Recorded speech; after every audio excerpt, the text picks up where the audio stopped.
কিছুক্ষণ আগেই ভয়াবহ ভূমিকম্পে কাঁপল একাধিক এলাকা। বিভিন্ন এলাকায় বিশাল ফাটল, বাড়ছে মৃতের সংখ্যা, বহু বাড়ি ধসে পড়েছে, ব্যাপক ক্ষয়ক্ষতি, চলছে জোর কদমে উদ্ধার কাজ।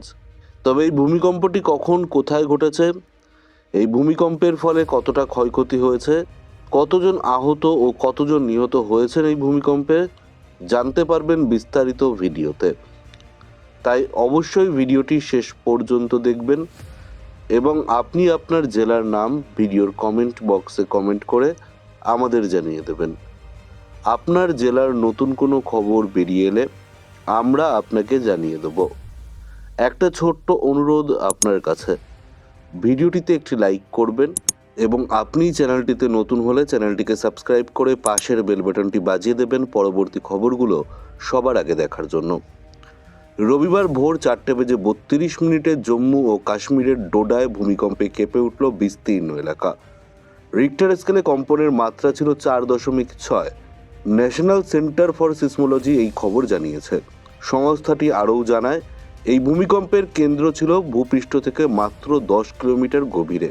এর অক্ষাংশ ছিল 33.090 ডিগ্রি উত্তর এবং দ্রাঘিমাংশ ছিল 75.928 ডিগ্রি পূর্ব। এই বিষয়ে national centre for seismology NCS x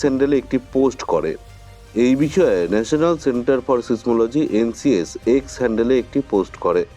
সেখানে বলা হয়েছে, ভূমিকম্পের মাত্রা ছিল 3.0, তারিখ 12/4/2026, সময় ভোর 4:37:19 আইএসটি, অক্ষাংশ 33.090 উত্তর, দ্রাঘিমাংশ 75.928 পূর্ব, গভীরতা 10 কিলোমিটার, স্থান ডোডা, জম্মু ও কাশ্মীর। ভূমিকম্পটি ভূপৃষ্ঠ থেকে শুরু হওয়ার প্রায় 700 কিলোমিটার গভীর পর্যন্ত।